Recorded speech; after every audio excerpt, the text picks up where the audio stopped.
They'll go and you'll see everyone going to their seat.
Good evening and welcome to SHOWstudio. It's Milan now, Fashion Week for men. It's starting today and it's actually starting tonight live with Zegna, and we're going to see the show at the same time as you because it's going to happen any minute now. And I wanted for once to discuss a big, important, established brand. Zegna is a 1.5 billion men's brand, so the biggest in the world. Zegna has several brands in the company and also produces for other brands, and they produce, I guess, also fabrics. Anyway, to discuss all of this, I have a fantastic panel of experts, and I would like them to introduce themselves, starting from Todd. Hi, I'm Todd Lynn. I'm a designer. Hi, I'm Nathalie. I teach fashion history and theory at Centre St. Martin's and at La Cambre in Brussels. Hi, I'm Tayler Prince-Fraser and I'm a creative consultant. Hi, I'm Tobin and I'm a brand development consultant. Good, thanks for being here. So we're going to see this show soon, and maybe just to summarize for those who don't know, Zegna, Alessandro Sartori, who's the creative director of now all the group, all the brands at Zegna, was with Zegna for many years. He was with Zegna from 2003 to 2011, and then he left. He went to LVMH Berluti, where he spent 5 years very successfully, by the way. He practically launched the ready-to-wear at Berluti. And then Zegna, after 2 years of couture by Stefano Pilati, they decided to call him back and to give him the total creative direction of the group, actually. So Zegna, and whatever else they do, and that happened 3 seasons ago, so in 2016. Last year, Zegna has very good results. Not only they posted close to 1.5 billion euros, a net profit of 32 million, but especially the most important thing to know, it was up 64%. So they obviously doing something right. What do we think? I think that the brand perception is really strong at the moment, and I think that they're very skilled, and Alessandro is very skilled at choosing the correct people for marketing and for their advertising campaigns. It always seems to be on the most relevant actors, models and sort of influencers of the time, but not in an obvious way, in a more sort of very highbrow way that resonates obviously with their luxury customer. So I think that they're very attuned at speaking to who they know their Zegna man is, in a way that perhaps other brands sometimes get a bit confused on or sort of go down the wrong path with. Yeah. In preparation for today, I was looking at various different journalistic pieces, on the brand and Alessandro, the designer. And I thought it was really interesting. Menswear is described through very similar words: excellence, craftsmanship, tradition. And the word that was used by a number of journalists that was really repeated over and over was creativity. And that's such a sort of elastic term. It means so many things, similar to authenticity. It's very tired and it's often used to describe a lot of things in fashion writing. And I'm interested to see how they translate that, how they interpret this idea of, what is creative about this. I want to see what that might be today. Yeah, you seem doubtful, but let's talk more about it. No, not necessarily. I'm interested to see how they interpret that term. No, I think what's interesting right now is we're in a landscape of a lot of sportswear. We've seen that for a long time. And I think now we know that obviously people are changing, and it'd be interesting to see how they're able to bridge that gap. Because you see they use a lot of sportswear tricks in their shows to try to prove the relevance. But obviously, I don't know for a fact, but I would imagine that can't be the core of their business. Yeah, if you see their window in Bond Street right now, it's a little bit weird. Yeah. Because with what they're trying to do and what they did for 2 years with Stefano Pilati, it's like, what about that window? You know, it's very streetwear, and it doesn't, for me, it doesn't resonate with the brand. Plus, you can see even in the casting of their shows, it feels very similar to what a lot of other brands are trying to push. So it's young, it's youthful, it's sporty, it's trying to potentially be a little bit edgy. But I would imagine that the core of their business, and obviously probably huge in China, for instance. They're the biggest in China, Yes. and we're the first to enter the market. That's going to be on tailoring, which obviously they're kind of the kings of. Yeah, they know how to do that's that. what they do. And we're also I think we're going through, or we will go through a phase where that's going to come back. You know, it has to, it's the swing of the other side of sportswear. Yeah, the pendulum will have to Started shift. already. It already has. Started already very clearly. And also let me ask the youngest of the bunch here about relevance, and what do you think? How do you see this? I think for me, one thing that's really sad to see at the moment is a lot of these big fashion houses and design houses trying to navigate this new digital scape. And in doing so, they're losing what their brand is and their brand identity. So we're talking before about ambassadors, the right campaigns, the right people.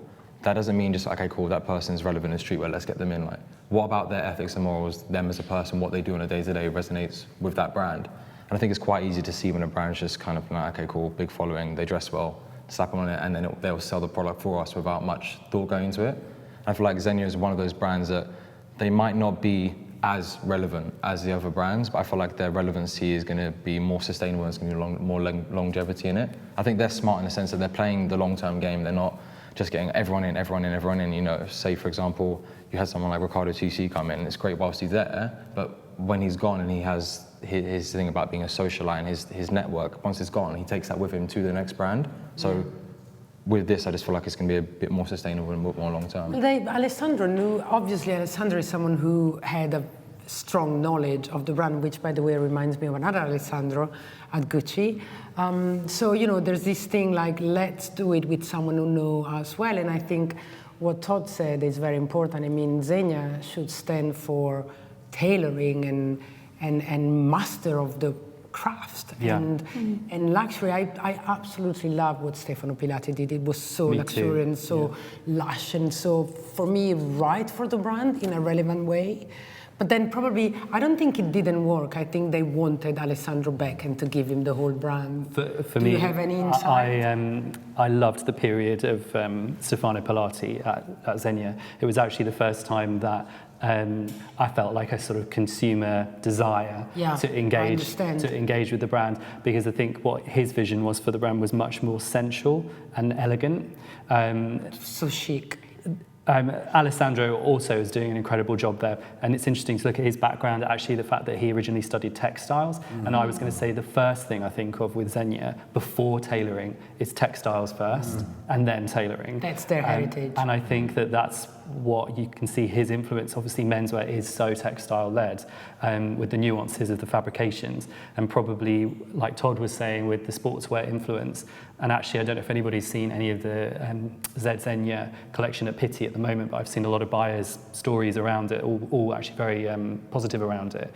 There's a huge activewear influence. So people are saying, you know, is that sartorial man dead? Is he gone? Because the activewear man is so present at the moment. So I'll be intrigued to see how much tailoring is actually in this autumn-winter collection. And I hope. There should be a substantial portion, but it will be interesting to see where they phase that out, and actually let's see what other silhouettes are coming in, because if you look at last season, the spring collection, the reviews around it were talking about the activewear influence in it, because that just is so current. And obviously, I always say this, but creative directors, they are at the helm, but in a brand like this, the chief merchandising officer and the merchandising team will have a huge say. So they will be looking at all the numbers, they'll be looking at what's trending, and they'll be looking at what other brands are doing and what the general zeitgeist is. And they will be feeding that into him. It won't necessarily be him at the top cascading down. In these big brands, it is well, yeah, but very commercial. I've seen in my big brands past, I've seen happening the other way around, like you do more or less whatever you want in the show, and then we edit the show with the merchandiser for the stores. And that's something he spoke about countries. also in interviews. It's really interesting that they create a lot of looks for the show, of course, that are never sold. And there's now a real sort of ambition to actually sell those looks. And there's, I think there's a fine line between, sort of, as you say, you know, responding to trends and the market and the sort of the man that they imagine, but also maybe creating that image, maybe being one step ahead and creating the consumer that might not even exist. Consumer desire. Yeah, creating taste, I guess. Creating taste, but isn't, before letting you say, because you said it, isn't there a little bit of a active wear fatigue? I mean, haven't we seen it all? I mean, if I see another puffer jacket or another branded hoodie, I'm like, but I would say, okay. I agree. I think the fatigue is there with us, the industry, and the fatigue will start to come through with wholesale. But by the time that hits the consumer, we're probably 5 years away from that actually translating through to the numbers that will, I think so, to the numbers that will start resonating with them to say our customer's not doing this anymore. I don't think the customer is quite as of the now as the industry, and then the buyers will take a little while to catch up with that as well. So I think we're a little while away from it. We're still in a massive tailoring slump right now, where tailoring across the board is a really difficult category. I know any brand that I work with that even touches on tailoring, it's like a risk category. That's because of the price. Because of the price, also it's very difficult. It's difficult to produce. It's very difficult to buy online as well. It has a huge return rate online. It's difficult with sizing, with fit. And then when you go into a really high price point of tailoring, why would you buy ready to wear at that price point? Because if you're a luxury customer and quite informed, surely you'd have it made. If you're going to spend that sort of price, I would. If I had £6,000 to spend on a suit, I'd go to Savile Row. But they announced like a big raise in made-to-measure and bespoke services. It was their fastest growing side. So you just said something that resonates in their figures. But that won't be what we're seeing in the catwalk. Obviously, they'll be showing this collection with the aim of putting it in their stores. But like you said earlier, probably China would be more into buying that tailoring. What did one say? No, I was going to say I question whether the show is about that retail opportunity, and that was the question of whether, because really a lot of these shows are really PR driven. They're about magazines magazines that are still alive. They're Instagram, they're online editorials. They're like, and so basically, are they catering a show to an audience and then potentially catering sales to the client? Which could be, in a way, they could actually be almost two different things. You know, they could, if we actually saw the figures, we can't because it's a private company, it's a family-owned company. But if you saw it, it'd be very interesting to see. They publish. Do we know where their figures lie in terms of tailoring versus sportswear, or like the different I don't know. I brands? haven't looked that deep, but we have. But it could be an interesting profit thing of like the show is for the press, Instagram, the people, and then the product that they're really selling could be all that hardcore tailoring. Well, yeah, does someone know if the Stefano Pilati couture was even produced? Maybe I remember looking at it in store in New York. Actually, I saw it was. Oh, so it was. It absolutely was. Obviously, like you were saying earlier, Nathalie, that it's a portion of it, and there will be many looks from this that after will be culled and not even sold, as is the case with lots of brands. So they will just be image-making looks that are there just to catch attention and drive the show's value. But in terms of, and what will happen as well, there'll be a good lot of these looks that will have already been translated into commercial looks. So where there's... That's what I called editing, Yeah, where there's difficult shapes or things that don't look for every guy, they'll be phased down into being wearable. Tayler. Just to touch on the point you mentioned before, talking about the fact that we're moving to this digital age and the fact that there's a really high return rate on tailoring. If a product can't translate online, I don't think it's sportswear and activewear that's going to die out already. I feel like it's going to be the vice versa. I feel like tailoring is going to become something that's like a luxury and very, very special and unique. And like you were saying, if you're that sort of client that can afford that price point, you're going to go and get something tailored for you. I feel like that the Zegna we're going to see today, whether it's here or whether it's in the shops, is going to be something that's going to take up more market share. I don't feel like we're then going to get a bounce back and people are like, we want tailoring back, because it just can't translate online. You can't buy the perfect suit online. Whereas when you've got something at a lower price point that's more accessible, that's kind of like a takedown from it, you know, it's a size small, large, medium, XL, like there's not those little elements to it. There's also knitwear and all of that. Yeah, exactly. But can you buy the perfect, I mean, I know as a woman, but can you, as a man, can you buy the perfect fitting trousers online? With difficulty. Okay. Yeah. Yeah, I mean, if you do and you get it right, I mean, I actually just recently bought a Burberry pair of trousers and they came in, the fit was like exceptional on them, and I was amazed actually. I was like, wow, like got, you know, clicked and bought, and then it arrived 2 days later and it fit really, really well. It's quite rare, especially if you know a lot about fit and you know, and those luxury customers, this customer will certainly know about that. The pickier you become. But maybe you still go to a store and you want the suit or the trousers then and there because you forgot to pack it or whatever, because you don't want to wait and you don't want to do 5 fittings or what, you know, and also made to measure doesn't take 5 fittings, but still, you know, people still go to stores. Yeah, I think tailoring is like definitely better suited to a bricks and mortar experience, but it's just online is so dominant now for everybody. I mean, in what I do, I meet with lots of online retailers, and even things down to they don't like certain checks and tweeds because they strobe online, and that's difficult for them to shoot, and therefore they'll just skip it from the selection because they're like, it won't work online. It's such a massive factor because this is where, you know, and all the stats and intel are telling us that by 2025 or some ridiculous statistic of like 60% of consumers will be shopping online, and it's just a huge consideration. So even stores that didn't have an e-com presence that are now trying to catch up with it, they're all trying to factor this. They suffer, those that were slow. Yeah. But you can use online even for tailoring if you create an emotional connection to the textiles and sustainability and those kinds of narratives. I think that Zegna is also using now. So in the made-to-measure, you can choose the fabric differently. It tells a story if it's textiles that you know, or material that you have some sort of connection with, or that it's recycled and used again. Have you seen that online? I thought that. Or maybe that was a brand really like Zegna with many clients that have done bespoke and made-to-measure before. Maybe they could have your cards online, and I don't know, maybe that's an oxymoron. You see what I mean? But I don't see why necessarily. They have to find solutions because they're a tailoring company. They're not a t-shirt company. I don't see why they need to.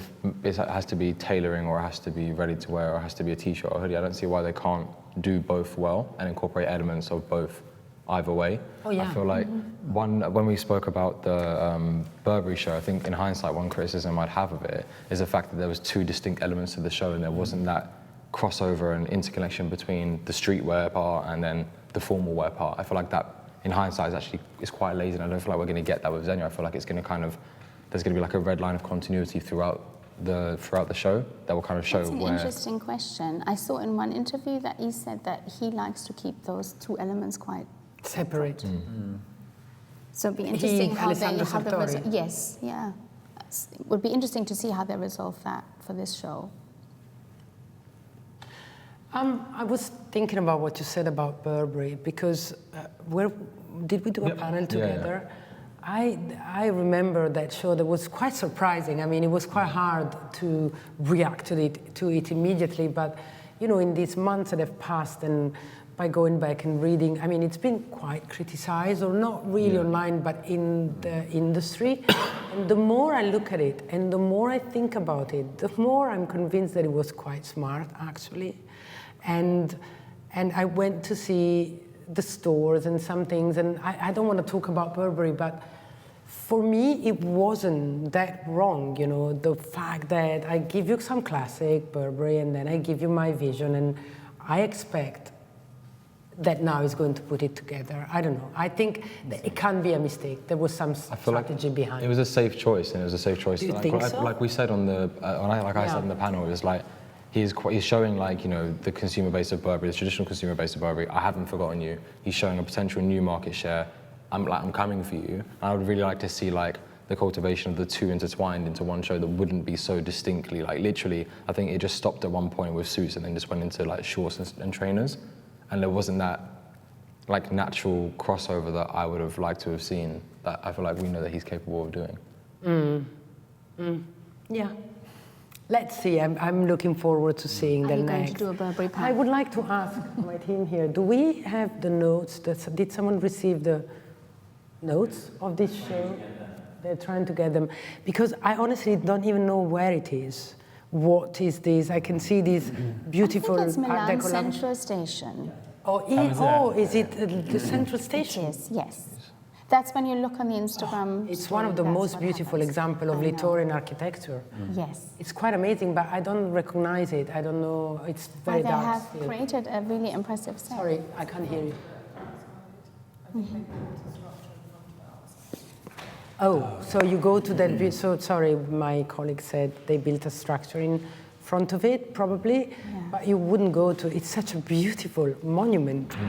It's an probably the most interesting- beautiful thing in Milan with Sant'Ambrogio Cathedral. I mean, okay. I mean, yeah, the theme can't- of travel, I think, is important to the brand.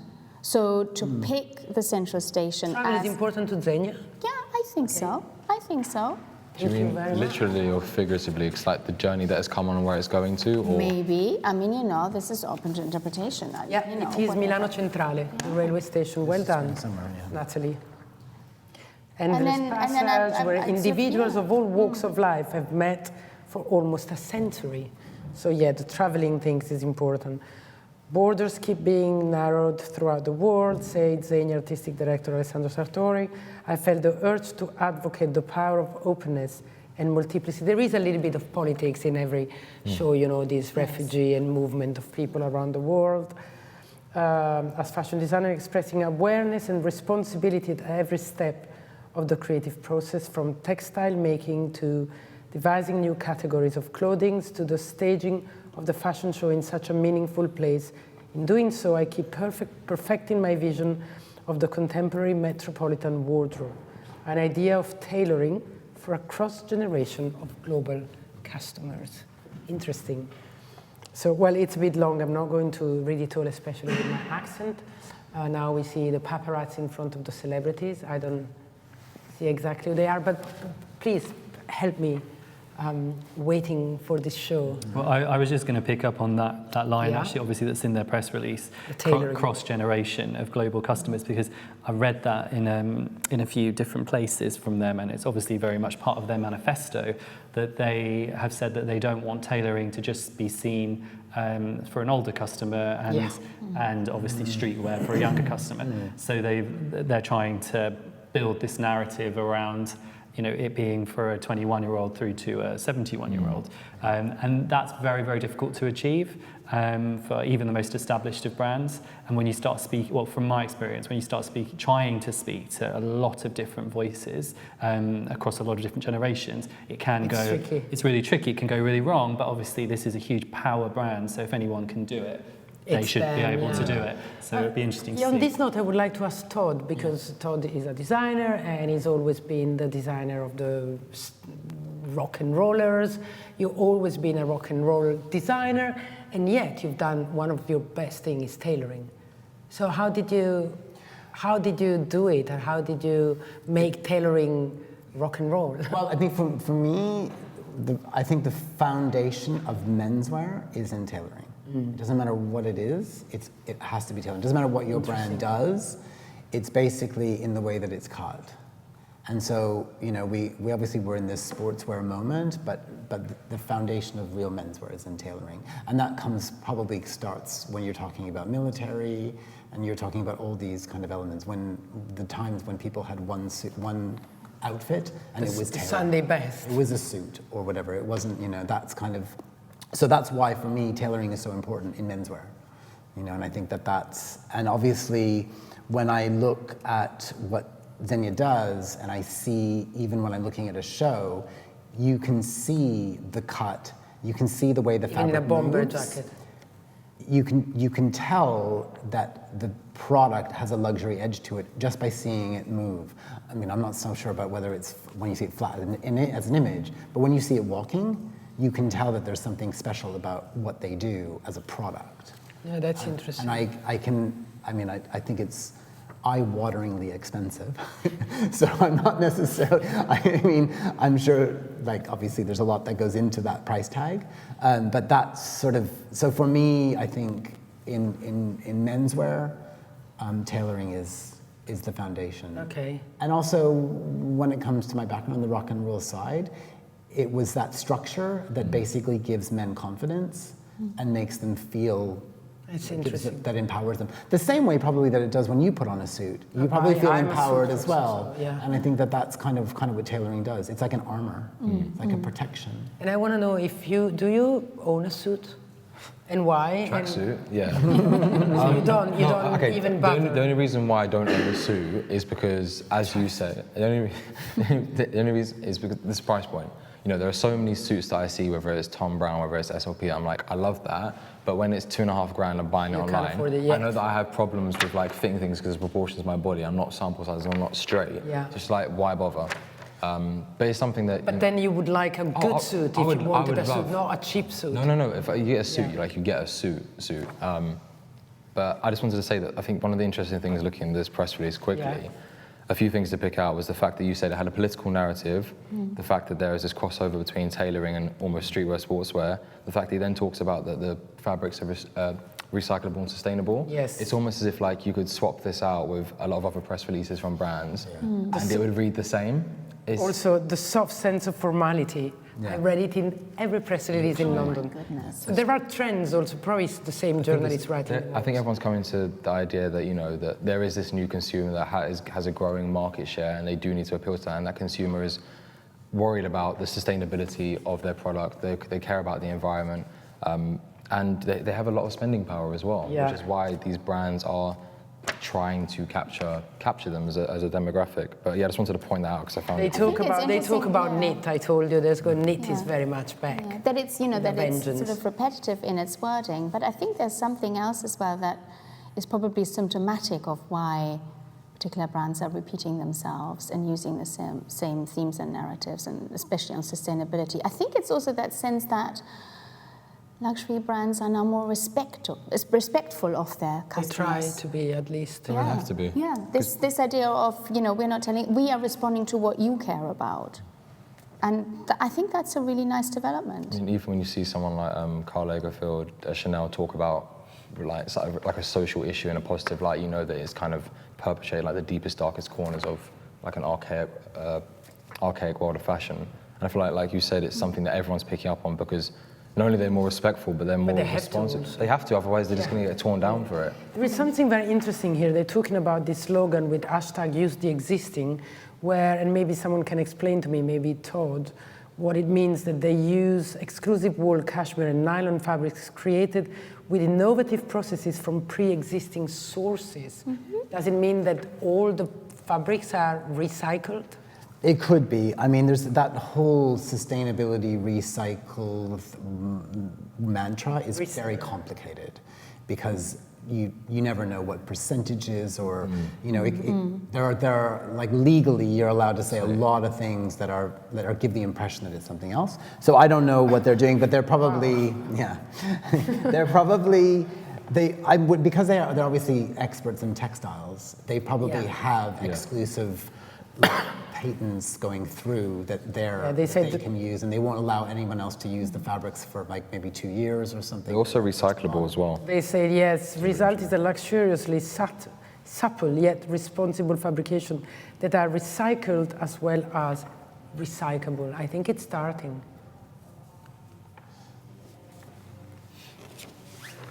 It is interesting though, because luxury brands by nature tend to be more responsible anyways, because of the materials, because of the manpower, because of... They're not made by children. Yes, exactly. So it's kind of easier to say that when there's this type of price point. And Zegna have their own production facilities, part of them in Switzerland. Right. Very close to where I come from, Interesting. close to Lugano, yes. Yeah. They have a huge amount of people there and a huge, how to say, not establishment, center, whatever. A big part of the Italian textile industry is based in that area, aren't they? And shoes, aren't they? Well, they're more in northern Italy. This is south of Switzerland, actually, on the border. It would be really nice to see it now. It's 9 o'clock in Italy, so it's quite late for them. Yes, for all those older gentlemen. Yeah, the height, now I can see the height of the building that looks like Stazione Centrale. Those lamps are spectacular. I don't know what you think, but I'm loving the lamps. Yeah.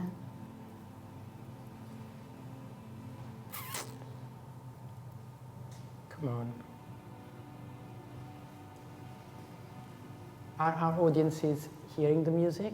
Are we entertaining them with the music? Good. Here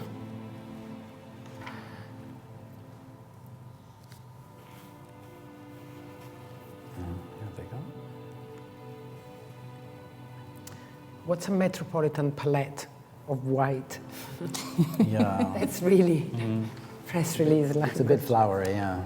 Textural shimmers for metropolitan palette of white, felt, commissar, and Warsaw grays. Beluga black, not a blue, khaki, Siberian green. Maybe you know these terms. Yeah, well, I do I'm love it not when big. people name colours. They do start to go into the realms of fantasy a bit. Absinthe and citrine quartz. Okay, here we go. Walks of life.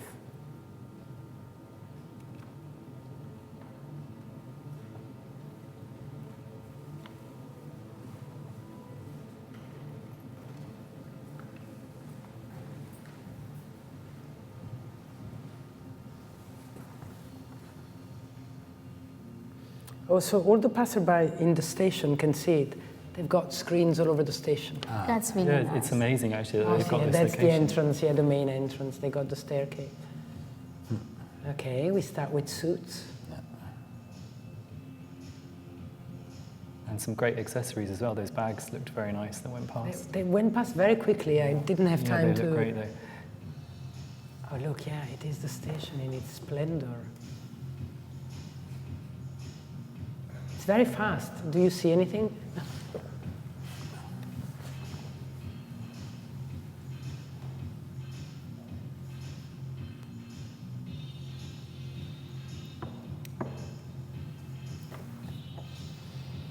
Skinny suiting is back. It's surprising because actually it's been going the other way for quite Exactly. some time. Exactly.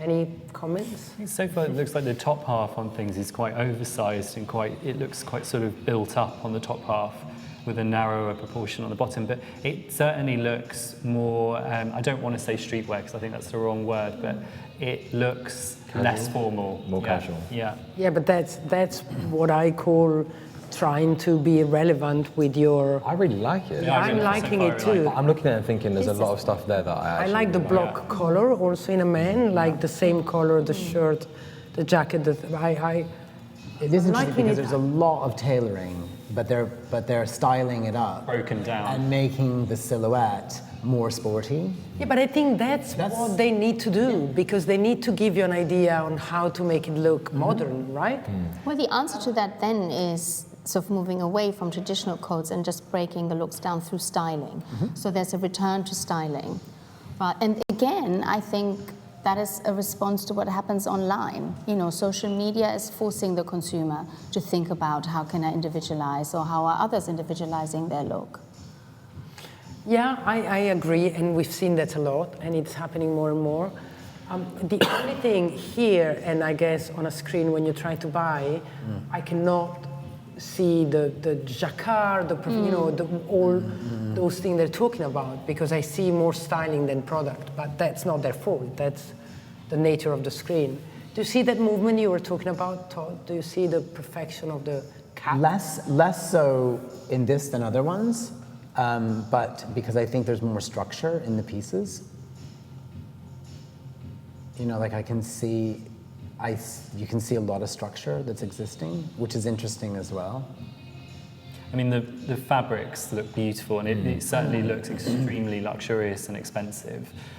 Even in the more casual pieces, they still look like they're in a beautiful luxury fabrication. I think that's one of the things that you're going to find after watching the show is that, you know, one of the things that they're renowned for is fabric technology, and the fact that that doesn't translate through a screen. Yeah. Yeah, it's such a tactile thing, isn't it? I think in the showroom and in the store, all the pieces will just feel incredible. I like the casting a lot. Yeah, I was thinking exactly that. Moving away from that uniform face and look and body that you see in menswear sometimes, and here we have just individuals walking. Yeah, and it's young, but it's not forced. No. I'm really liking these guys. I don't know you, but I think it's exactly not what I was expecting, but what I was hoping for. I think this is modern Zegna. Yeah. And I think among the classic brands, they're probably the ones that are doing it the best. Oh, 100%. Well, I think too, it's that idea of investment in what you're buying. You know, you're buying something that has a longevity. Does it have a longevity? Well, probably not this hoodie, but I think it probably does, because if you break the pieces down, they're still you'll be quite very classic. surprised at how when it hangs in a showroom, they are, in that when you, and it gives the longevity in that you can style them the way you want. Actually, I mean, that look a few back then that looked more fashion forward, that actually was just a raincoat, just styled over the top of it. Yeah. And they'll obviously have their fashion pieces, like potentially like the trouser or something, but a lot of the other pieces would just fall into classics. It's interesting, like the hats, they've had quite a few go out with a riding hat on. It's like a sort of modern interpretation of a riding, so it's like an equestrian influence. I've seen that somewhere else. I don't remember. I've seen that also. That's a trend, the equestrian subtle influence. I don't remember where, but I've seen it somewhere else. I think what Kim did at Dior was quite a bit of headwear as well. Like No, but in this men's season. Okay. In London, you mean? Yeah, probably, because there's been pity, and I don't remember seeing it in Y Project. Anyway, nobody mentioned those shoes. I think they have an amazing amount of very beautiful shoes. You don't like them? No, I think they're basically, it's a continuation of the ugly trainers. Yes, exactly. So that doesn't surprise me. Caesar. Oh, the Cesare, the iconic Cesare. No, I know. I clocked them right in the beginning. They were trainers at the beginning, but they are kind of what we've been seeing everywhere now. So that makes sense. I like those boots that are a little bit chunky in the front, but very skinny on the ankle. But that's a trend as well. Yeah, I think we're reaching your upper is with the trainer. I think with that ugly I'm certainly trainer. influenced by trend. You know, my eyes probably, but they're probably the best I've seen. We don't care about your celebrity roles. The clothes. I don't know if anyone else has picked up on it, but there's a few looks of like leather pants and almost like bondage pants as well. And with the combat, I really like it. See, this is less formal now. Is that fur? It looks like pony skin. It was pony skin, right? Skin, But it could be cowhide. Pony skin's cowhide. Pony skin is cowhide, right? Look at the setting. It's quite spectacular, isn't it? There were some pretty amazing fabrics that seem to be starting to appear as well. I didn't see color at all. It's all It's very interesting though that the dark. setting speaks to the color palette in the collection. That's definitely connected. True. It's beautifully realised. I think the whole thing, from the setting through the collection, is incredibly strong. But they have 1,000 people. I mean, there are many people there. Yeah, that's pony. I think it really looks on the money for sort of modern luxury menswear. It's sort of, and very much, you know, right time, right place. That's a good statement. It looks on the money for modern luxury. Luxury, yeah. Everything looks super expensive, but still cool and relevant, which is a really hard balance to achieve. Yes, because it doesn't feel like he's playing the sportswear game, although it's still an fitting obvious in way, yeah. that landscape. I didn't see a single puffer jacket. There was a Yeah, there was one, yeah. But I want to ask you, and I'm telling you what I think, but Nathalie, you know, we've seen a lot of also, you know, non-binary fashion. This is obviously a men's show, but there are a few things that I wish they have. I hope they have in small sizes, because there are a few trousers and, you know, the puffer jacket just went by. There are a few things that Oh, I knit could that totally. would I wear menswear all the time. immediately wear. Yes, yes.